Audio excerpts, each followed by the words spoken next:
Hey guys, it's X, and welcome to a League of Legends video. Now, there are a couple of reasons that I wanted to do this video, and it's for a good cause, so I hope you guys will listen in on this, and I hope a lot of you will get on board. And I'm talking primarily to those of you who have never played League of Legends, who are interested in playing League of Legends, or who will be interested after seeing this video.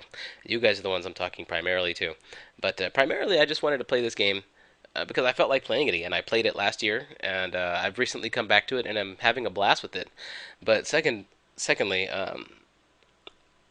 a viewer of mine who goes by the name of Soulmagika on League of Legends, he sent me a message on YouTube letting me know that he has been diagnosed with glaucoma, and what that does, for those of you who don't know, is it degenerates your eyes and your vision uh, over a period of time, so that eventually it leaves you completely blind.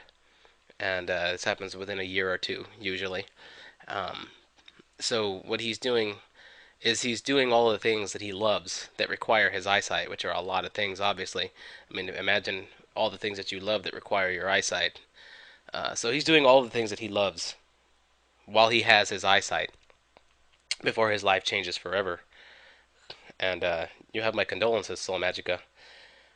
So he sent me this message, and he let me know that he loves League of Legends. That's one of the things that he's really into, that he's doing.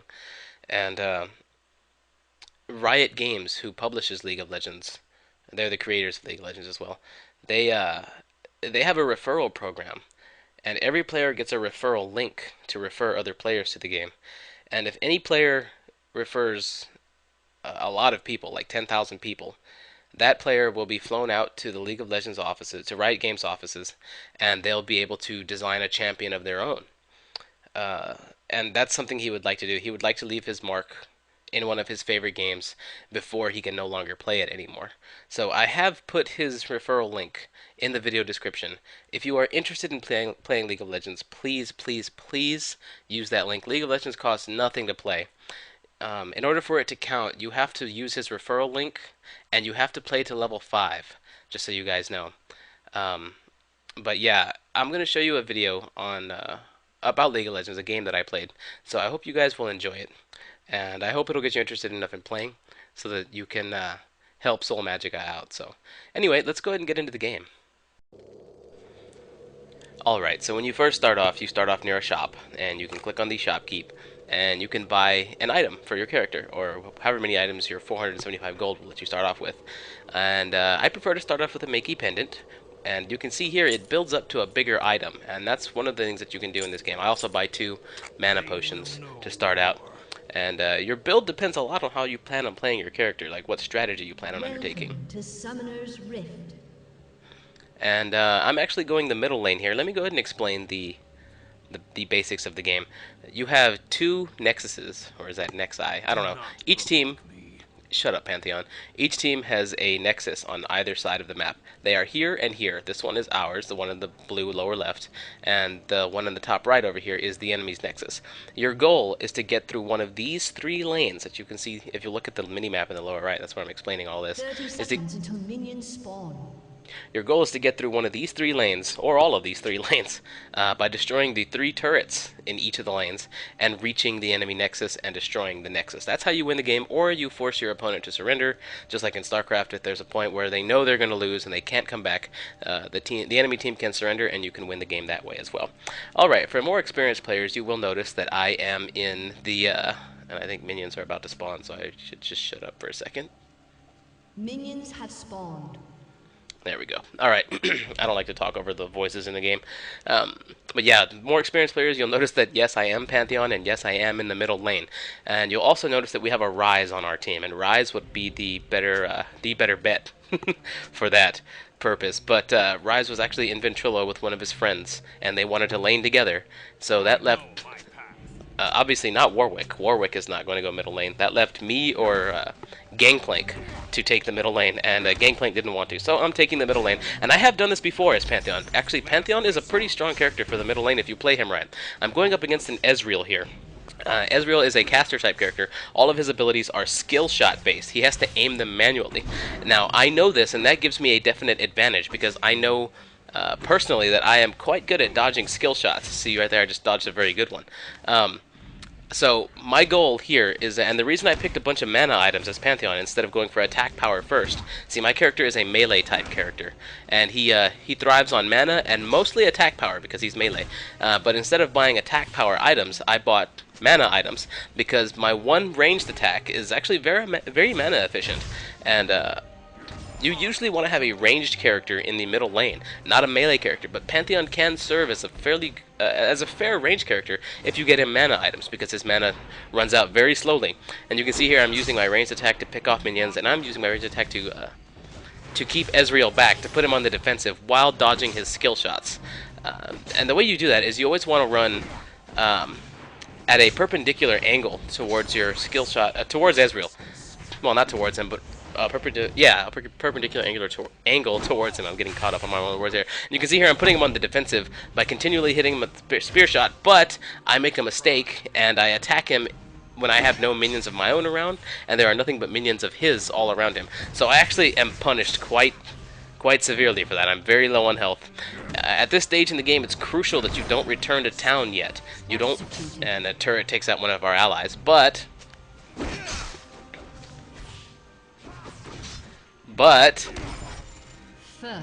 blood. there we go. Our Rise actually draws first blood in one of the other lanes. And if you look at the mini-map in the lower right, you can see that my other teammates and the enemy's teammates are actually doing something similar to this in the other lanes, but they're doing 2-on-2 matchups. Now, the middle lane character will get a lot more experience because he doesn't have to share it with anybody, because he's fighting one-on-one against an enemy opponent. And all the experience that you get from killing minions is going straight to that one character. So that's the benefit you get for going in the middle lane. And Pantheon is a good bet for the middle lane if he's played right, and he has to be up against the right type of character. Like Ezreal's a great opponent for Pantheon to go middle lane against. If I was going up against some other range character like Ashe, who could really outrange me, I would have to switch lanes because there'd be no way that I could really take Ashe in the middle lane as Pantheon. So it's all strategy based. It's all knowledge based. We can see here I punish Ezreal for overextending himself. He uses a heal to try and get away, but then I use my ghost ability, and I'm able to barely pick him off before he gets to his turret with my ranged attack. That was absolutely excellent. That is one of the most important things in this game, is punishing your opponents for the mistakes they make, and you have to punish them hard as well, because this game is very strategic. Anyway, after taking out Ezreal, I returned back to town, and you can see here I'm upgrading my items. I don't see a lot of new tutorial videos for League of Legends actually going through this process, but you can see that Mickey pendant that I bought actually upgrades into this little teardrop item, and that's actually an upgraded version of that Mickey pendant, and that will in turn become a much bigger item. And the item that I'm going for here is the Masamune. It's a sword that gives me mana, and it turns my mana into attack power. So it's a great item for Pantheon because he is very mana intensive and he is very attack power intensive. So getting it early is important, because every time you attack with the Masamune in your inventory, and here I'm going to use my ultimate ability on Ezreal. Watch this. My ultimate ability is called Grand Skyfall, and it drops right on top of my opponent after a short casting time, and it deals some damage. I am able to stun him, but he uses his flash ability to get away. He's running. I do hit him with a spear. He barely survives the spear attack, and I overextend myself, making a huge mistake, and I'm not able to take the damage from the turret. The turret does defeat me. Fortunately for me, this is my only death in the game, and I use this death with the gold that I have to take the opportunity and actually just buy a new weapon to increase my attack power.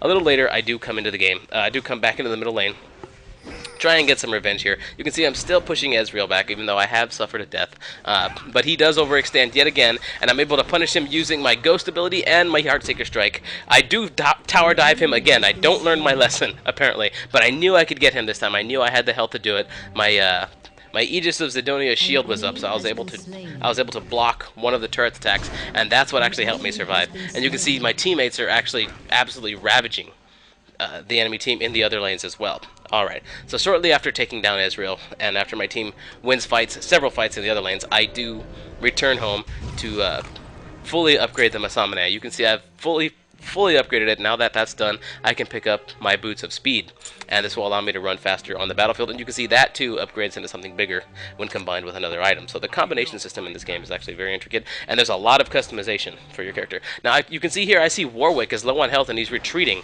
I don't want him to use his recall ability, so I use my Grand Skyfall, which is my ultimate, to catch up to him even behind his own turret, and I do gain a killing spree off of him, meaning I've killed several opponents without myself dying. So that is That is an excellent use of Grand Skyfall to go behind the enemy defenses. Shortly after taking out Warwick, I take out that small mob of enemies, and I join my teammates in attacking this turret. You can see here we have Gangplank, Warwick, and myself all beating on this turret with my turrets, with our minions taking the hits from the turret blast. So we destroy a turret here, and Garen takes out an enemy in the lane. You can use this tall grass. You can see me hiding in that tall grass there with my shield spinning around me. I am hiding in this tall grass to set up an ambush. I do mark the enemy Garen, who is this guy with the big sword. You can see I mark him by pressing G on the keyboard and clicking on him. I mark him for death, so that tells my Garen here in the left lane to attack him along with me. So if we both target him, I hit him, I stun him. No, I don't stun him. I hit him with a shield. Garen goes in. We are attacking. My goal, I'm getting focused down here. My goal is to bring them back to the turret. They fall for the trap. The enemy Krasis, I think that's his name, Krasis, uses his ultimate ability to become a very durable tank-type character, but I stun him near the turret, I get the kill, the enemy Garen comes in like a fool, and he is absolutely devastated as well. So that little ambush attack turned out very, very nicely for me and Garen here in this lane. So you can use that tall grass to your advantage. And I'm sorry if I'm talking very quickly, guys. I know I'm supposed to be using this as a method to show newer players how to play the game or what it's all about. So here we see a cho'gath coming into the high grass with me, and this is a good team fight here. I'm almost dead. My Gangplank ally, he uses his heal ability and then his ultimate to cut off the enemies at the pass. Now, myself having taken a lot of damage, I should retreat, but I know that the enemy is going to be retreating to this particular location where I'm using my Grand Skyfall, and I cut them off with it, and the landing kills Ezreal, and we are just barely not able to get cho'gath. But that was a very good team fight. I like how that turned out. It was good use of both of our ultimates, mine and Gangplank. Gangplank himself doesn't survive. He does survive, but not with too much HP. A little bit later in the game, we can see I'm leading a group of minions towards an enemy turret, and leading some minions into a turret is a very good idea if you know the enemy is either down on the ropes or they're in different lanes, because it allows you to take out a turret by yourself along with the help of your minions. As long as you don't lead the charge ahead of your minions, then the turret will target the minions every time. So I am able to take out this turret.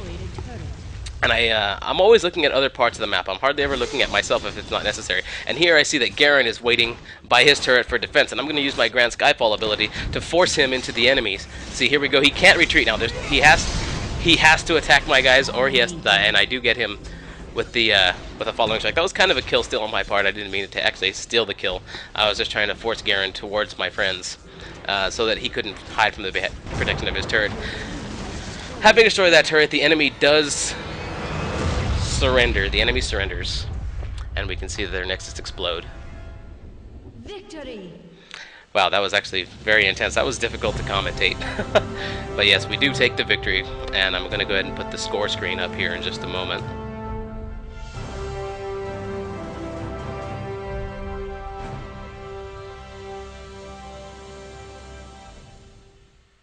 And here is the score screen.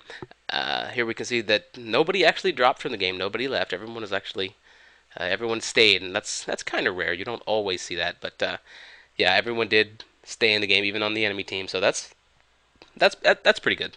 Anyway, again, guys, that was a good game. I like how that played out, and I know I'm gonna get a lot of criticism because the League of Legends community is filled with a bunch of people who think they know the only way to play the game, when really you can play it in several different ways. Don't let people tell you that the way you're playing is wrong, because if it fits your strategy and if it seems to be working for you, I say you do it. For instance, like I said earlier, playing in the middle lane as Pantheon is very unorthodox, but it can be done, and it can be done successfully. You just have to make sure the conditions are right for it, and in this case they happen to be. And getting Pantheon his ultimate ability early is important in a team, because Pantheon is an incredibly devastating character if he's out leveling people and if he's got the right items. So putting him in the middle lane can definitely benefit a team. But don't take the middle lane away from somebody who could make better use of it. Ashe is a much better choice than Pantheon for the middle lane. I wouldn't say Corki is, but anyway, there are several other characters who could do a better job. But given fewer options, Pantheon is a great way to go for the middle lane. Anyway, thanks a lot for watching, guys. And again, if you are interested in this, please use the referral link down below, because as I explained in the beginning, it would be really useful to get several referrals, a whole bunch of referrals on that link to really help someone who's really down on their luck. So yeah, anyway, thanks a lot for watching, guys, and I will see you next time.